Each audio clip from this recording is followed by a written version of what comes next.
औज़ुबिल्लाहिमिनश्शैतानिर्रजीम बिस्मिल्लाहिर्रहमानिर्रहीम। अस्सलामुअलैकुम students, welcome back to my channel. मुझे उम्मीद है कि सब खैरियत से होंगे। जैसा कि हम अपने प्रीवियस लेक्चर्स में 6.7 तक काम कर चुके हैं, आज हम 6.9 का करेंगे। ठीक है, तो चलिए स्टार्ट करते हैं। 6.9 में कौन से मेथड और कौन से हमने सिचुएशंस यूज़ करनी है।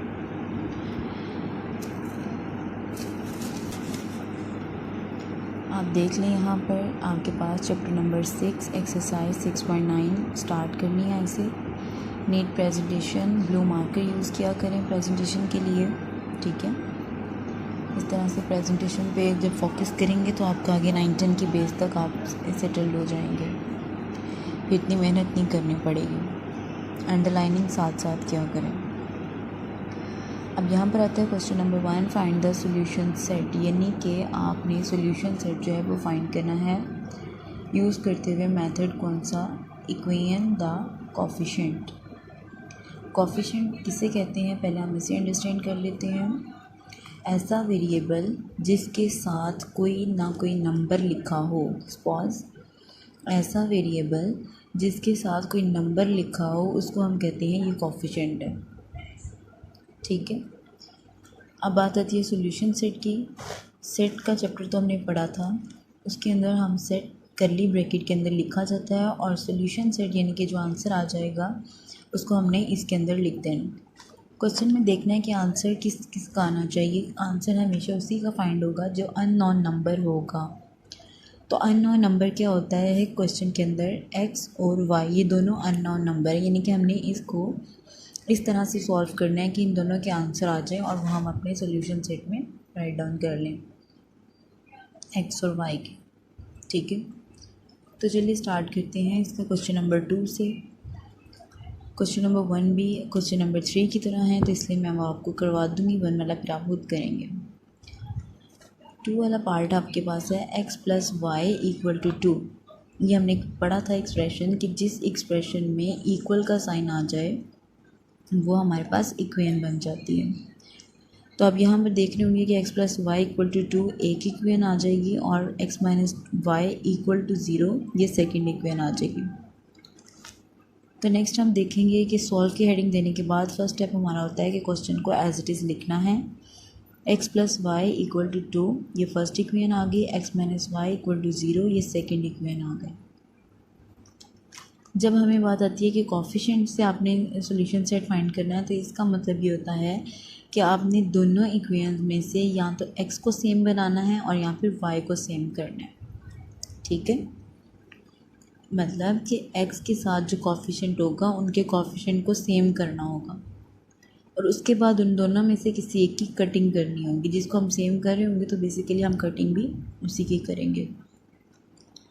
तो कटिंग करते हुए आपने इस बात का ख्याल रखना है कि जो हमारे पास नंबर हो उसके साथ प्लस माइनस का साइन होना चाहिए, तभी वो कटिंग होगा ना, दोनों नंबर प्लस के ना हो।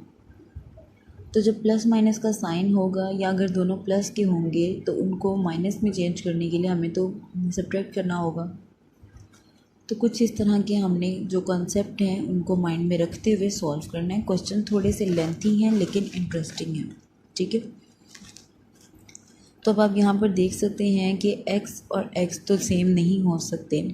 यहाँ भी 1 है, यहाँ भी 1 है, लिखे तो सेम हुए हैं लेकिन दोनों के साथ साइन कौन सा है, प्लस का। y और y ये भी दोनों सेम है, इनके कोफिशिएंट भी 1 और 1 है, तो इनके साथ साइन है प्लस और माइनस का। ठीक है, तो मतलब ये इजीली कट हो सकते हैं। इनके लिए मुझे कोई सब्ट्रैक्ट की स्टेटमेंट नहीं लिखनी पड़ेगी, जस्ट मैं लिख दूँगी कि मैं ऐड करने लगी हूँ 1 और 2 इक्वेशन को। तो अब चलिए स्टार्ट करते हैं कि स्टेटमेंट लिखेंगे। Now we add equation 1 and 2। ठीक, फर्स्ट इक्वेशन लिखेंगे, सेकंड लिखेंगे, इन दोनों में जो सेम होगा प्लस माइनस, माइनस वाई में से वाई कैंसिल हो गया, रिमाइंडर क्या बचा, यहाँ पे x और यहाँ पर भी 1, तो 1 प्लस 1 इज़ 2x आ जाएगा इक्वल टू 2। 2 इक्वल के इस साइड पे क्या हो रहा है, मल्टीप्लाई, दूसरी साइड पे जाके हो जाएगा डिवाइड, 2 2 से कैंसिल और x का आंसर आ गया 1। क्लियर हो गया। जो काम हमने इक्वल के एक साइड पे करना है वही काम हमने इक्वल के दूसरी साइड पे भी करना है। एक्स का आंसर जब आ जाएगा तो हमारे पास सोल्यूशन सेट के अकॉर्डिंग एक्स का आंसर तो आ गया लेकिन वाई रहता है। वाई फाइंड करने के लिए हमने जो क्वेश्चन में दोनों इक्वेशंस गिवन होती हैं उनमें से किसी एक में एक्स का आंसर पुट करना होता है और वाई फाइंड कर लेना होता है। तो अब देखते हैं कैसे करेंगे। Find the values of x, x की वैल्यूज़ फाइंड करनी है इन इक्वेशन 1। ठीक है, put the value of x, x की वैल्यू हम पुट करने लगे हैं। तो दोनों इक्वेशंस में से मैंने फर्स्ट वाली को चूज़ कर लिया, दोनों में भी कर लेते तो आंसर सेम ही आता है। फर्स्ट इक्वेशन है X plus Y equal to 2। X की जगह पे मैंने लिख दिया 1 जो हमारा फाइंड हुआ था, plus y as it is आ गया, इक्वल टू 2 आ गया। 1 जो है इस साइड पर क्या हो रहा है प्लस, इक्वल की जब दूसरी साइड पे जाएगा तो माइनस हो जाएगा। y में से y इक्वल टू 2 माइनस 1, 2 में से 1 माइनस कर दिए तो आंसर 1 आ गया। इसी तरह हमारे पास x और y दोनों के आंसर्स आ गए जो मैंने इधर सोल्यूशन सेट में लिख दिए। ठीक है, क्वेश्चन नंबर 3 है आपके पास 2x plus 3y equal to 3, x plus 5y equal to 5। तो आप देख सकते हैं यहाँ पर 2 है और यहाँ पर 1 है। तो अगर इक्वेशन 2 को मैं 2 के साथ मल्टीप्लाई कर दूँ तो मेरे पास दोनों इक्वेशंस जो हैं वो सेम हो जाएंगी। ठीक है, तो क्यों ना मैं इन दोनों को मल्टीप्लाई कर लेती हूँ। और जो काम मैंने बताया था अभी कि लेफ़्ट साइड पे करना होता है वो राइट साइड पे भी करना होता है, या जो राइट साइड पे करना होता है उसको लेफ़्ट साइड पे भी करना होता है। तो उसके लिए सॉल्व की हेडिंग देने के बाद दोनों इक्वेशंस लिखी, उन दोनों को नेम दे दिए, देन मल्टीप्लाई बाय 2, मल्टीप्लाई कर दिया 2 को ऑफ इक्वेशन 2 के साथ, ये वाली पूरी इक्वेशन के साथ कर दिया। 2 हमने बाहर लिख दिया जो मल्टीप्लाई करने लगे हैं, और विद इन ब्रैकेट हमने x प्लस 5y लिख दिया इक्वल टू 2 मल्टीप्लाई 5। 2 को अंदर मल्टीप्लाई किया 2x आ गया, प्लस प्लस प्लस 5 2 से 10y, और इधर आ गया 10। ये आ गई हमारे पास थर्ड इक्वेशन, जो एक नया एक्सप्रेशन बन गया, हमने उसको भी नाम दे दिया थर्ड इक्वेशन का। थर्ड इक्वेशन आने के बाद हमने देखा कि 2x प्लस 3y इक्वल है 3, यानी कि फर्स्ट इक्वेशन थी जिसके साथ हमने इसको सेम किया और साथ थर्ड इक्वेशन लिख दी। अब हमने क्या करना है, इन दोनों को कट करना है क्योंकि ये सेम तो हमने कर लिए हैं प्लस और प्लस। उसके लिए अब क्या करेंगे, 2 तो प्लस हो रहे हैं, लेकिन अगर मैं साइन चेंज करना चाहूँ तो मैं इन दोनों इक्वेशंस को माइनस करूँगी। उसके लिए एक स्टेटमेंट लिखते हैं, सब्ट्रैक्ट इक्वेशन 1 एंड 3, यानी कि 1 और 3 को अब हमने सब्ट्रैक्ट करना है। सब्ट्रैक्ट करने के लिए ये रूल हमने पहले भी पढ़ा हुआ है कि जो लास्ट यानी कि लास्ट वाली वैल्यू सेकंड वैल्यू होती है उसको हमने देखते हुए साइन चेंज करना होता है। यहाँ पर अगर प्लस होता है तो माइनस आ जाता है, प्लस होता है तो माइनस, और अगर माइनस होता है तो प्लस आ जाता। यहाँ सब नंबर जो थे वो प्लस के थे, इसलिए सारी जगह पर माइनस चेंज हो गया। यहाँ प्लस माइनस माइनस, 2 में से 2 कैंसिल, फिर कट हो गया। प्लस माइनस माइनस, 10 में से 3 कैंसिल कर देंगे तो 7 आ जाएगा।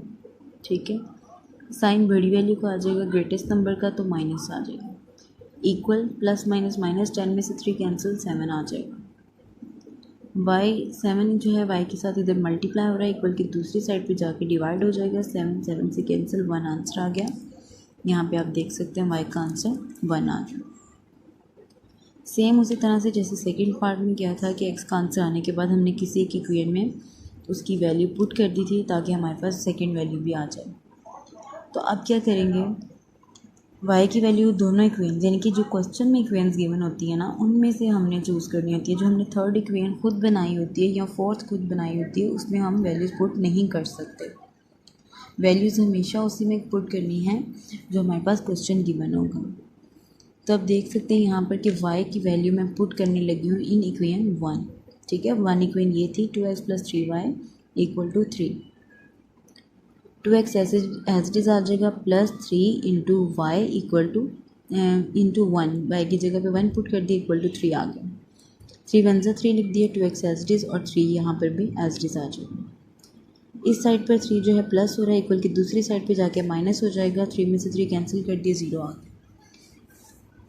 x जो है अभी भी उसका आंसर फाइनली नहीं आया। x के साथ 2 इधर मल्टीप्लाई हो रहा है, इक्वल की दूसरी साइड पे जाएगा तो डिवाइड हो जाएगा। तो x का आंसर 0 से कोई भी नंबर डिवाइड हो जाए तो वो 0 ही रहता है। सोल्यूशन सेट में हम लिख देंगे x का आंसर और y का आंसर। क्लियर हो गया। क्वेश्चन नंबर 4 पे आते हैं। x minus 4y equal to 4x minus Y equal to 16। अब यहाँ पे आप देख रहे होंगे कि ऊपर x के साथ 4 नहीं है, नीचे वाली वैल्यू जो इक्वेशन है उसमें 4 है, और इस साइड पे y के साथ 4 है और इधर y के साथ 4 नहीं है। अब आप देख लें कि आपने इक्वेशन 1 के साथ सेम करना है 2 को या 2 के साथ करना है 1 को, तो देखते हैं। तो अगर x के साथ नहीं है तो इसको सेम कर लें तो वो भी ज़्यादा पॉसिबल है। तो हम इसके लिए लिखेंगे multiply by 4 of equation 1। Equation 1 को हमने मल्टीप्लाई करना है 4 के साथ, तो 4 बाहर आ जाएगा, 1 इक्वेशन अंदर इस तरह से ब्रैकेट में, इक्वल की साइड पे 4 मल्टीप्लाई 4 हो जाएगा। 4x एज इट इज़ आ जाएगा, plus minus minus 4 4 16 y equal to 4 4 16। ये इक्वेशन आ गई थर्ड। उसके बाद अब आप देख सकते हैं कि यहाँ पर जो थर्ड इक्वेशन है उसके साथ भी प्लस है, और जो सेकंड के साथ हमने इसका इक्वल किया वो भी प्लस किया है। तो ये दोनों जब प्लस के होंगे तो ये तो सॉल्व नहीं हो सकता, इसलिए हम इसे माइनस करेंगे ताकि साइन चेंज हो जाए और x कैंसिल हो जाए। उसके लिए एक स्टेटमेंट लिखेंगे। उसके बाद 1 और 3 को आपने इस तरह से लिख देना। Now subtract equation 1 and 3। तो 1 इक्वेशन लिखने के बाद थर्ड लिखी और उसकी साइन चेंज कर दिए, जो माइनस में था वो प्लस हो गया, जो प्लस में था वो माइनस हो गया। देन हमने इसको देखा, यहाँ से ये तो कटिंग हो रहा था, कैंसिल आउट कर दिया, प्लस माइनस माइनस। हमने अब सेंटर वाले साइन को नहीं देखना होता। 16 में से 16 कैंसिल हो गया, वो भी कट आउट कर दिया और 0 लिख दिया। प्लस माइनस माइनस 16 में से यहाँ पे कोफिशिएंट 1 है, माइनस हो गया तो 15 आ गया और साइन ग्रेटेस्ट नंबर का माइनस लग गया। y का आंसर तो अभी भी नहीं आया, y के साथ 15 जो है वो मल्टीप्लाई हो रहा है, इक्वल की दूसरी साइड पे जाके डिवाइड हुआ तो 0 आ गया।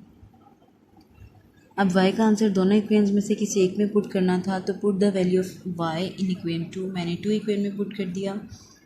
4x minus Y equal to 16 और y की जगह पर आ जाएगा 0। 4x 0 इधर 0 इसे है तो वो कैंसिल हो जाएगा। 4x माइनस इक्वल टू 16 है तो 4 उधर जाके जब डिवाइड हुआ तो 4 4 16, x का आंसर 4 आ गया। इसी तरह आपने इस इक्वेशन में सॉल्यूशन सेट में पुट कर दिया। 5 पार्ट में ये था कि 2 ऊपर था, इधर 3 था, इधर 3 था और इधर 5 था। उसके लिए आपने क्या करना है कि आपने अब दोनों इक्वेशंस को किसी न किसी वैल्यू से मल्टीप्लाई करना है जिससे वो सेम हो जाए। तो अगर 2 3 से 6 कर दें तो यहाँ पर 6 बन जाएगा, 3 2 से 6 कर दें तो यहाँ पर भी 6 बन सकता है। इसी तरह हम y को करें 3 5 से 15 तो इधर 15 आ जाएगा, 5 3 से 15 तो यहाँ भी 15 आ जाएगा। तो हम x को ही सेम कर लेते हैं क्योंकि हमने प्रीवियस क्वेश्चन में भी x को ही लेकर चले थे। स्टेटमेंट लिखेंगे मल्टीप्लाई बाय 3 ऑफ इक्वेशन 1, यानी कि 1 को 3 से मल्टीप्लाई करना है, and multiply by 2 of equation 2, और इक्वेशन 2 को 2 से मल्टीप्लाई करना है। इसी तरह जैसे हमने पहले इक्वेशन सेट की थी, 3 को बाहर लिख दिया, बाकी सब वैल्यूज़ के साथ मल्टीप्लाई कर दिया। जब मल्टीप्लाई किया तो इक्वेशन वो 3 आ गई, और सेकंड वाले को जब 2 से मल्टीप्लाई किया तो वो हमारे पास इक्वेशन 4 आ गई, क्योंकि हमने 2 इक्वेशंस बनाई है ना इस दफ़ा में। और अब हमने 3 और 4 को यूज़ करना है, जिसमें से x या y फाइंड हो जाएगा उसका आंसर आपने जो गिवन क्वेश्चन में इक्वेशंस होंगे उनमें पुट करना है। ठीक है, तो उसके लिए अब देख, फिर आपने लिखना है now we subtract equation 3 and 4। 3 और 4 को आपने लिख देना है और उनको सब्ट्रैक्ट करना है। 18 में से माइनस कर दिया 0 तो 18 ही आ गया। सब्ट्रैक्ट करने के लिए वैसे ही साइन चेंज कर दिए थे, माइनस माइनस प्लस, 10 में 9 ऐड किया 19 आ गया, प्लस माइनस माइनस ये कैंसिल हो गया। 19 इधर y के साथ मल्टीप्लाई हो रहा है, इक्वल की दूसरी साइड पे जाके डिवाइड हो जाएगा और उसका साइन उसके साथ ही जाएगा। ठीक है, अब नेक्स्ट आता है put the value of x in equation 1। अब इसका जो आंसर है उसको 1 इक्वेशन में पुट करना है। 2x minus 3y equal to 6, ये क्वेश्चन में भी गिवन है। y की जगह पे आपने 18/19 पुट कर देना है। देन 18 को 3 से मल्टीप्लाई करना है और माइनस माइनस प्लस हो जाएगा। 54/19 इधर प्लस हो रहा है, इक्वल की दूसरी साइड पे जाके माइनस हो गया। देन 2x इक्वल के बाद ऐसे एलसीएम की फॉर्म में कन्वर्ट हो गया। और अब वक्त में आप देख सकते हैं किस तरह से इसको एलसीएम की फॉर्म में लेकर जाना था, मल्टीप्लाई करके 19 को 6 के साथ 60/19 आंसर आ गया। लेकिन अभी भी x का आंसर नहीं आया क्योंकि x के साथ जो है अभी नंबर मौजूद है। उस नंबर को देखना है कि वो उस साइड पे क्या हो रहा है, मल्टीप्लाई तो इक्वल की दूसरी साइड पे आके डिवाइड हो जाएगा। 2 30 60 आ जाएगा, तो 30/19 इसका आंसर आ गया। सॉल्यूशन सेट में आप देख सकते हैं दोनों के आंसर मौजूद हैं। इसी तरह से सेम इसका पार्ट नंबर 6 है, वो आपने अपने नीट रजिस्टर पे सॉल्व कर लेने हैं। अब इस तरह अगर किसी क्वेश्चन में प्रॉब्लम आ जाती है तो आप मुझसे पूछ सकते हैं। वीडियो अच्छी लगी हो तो लाइक कीजिएगा, सब्सक्राइब कीजिएगा और शेयर भी कीजिएगा। Thank you so much. Allah हाफिज़।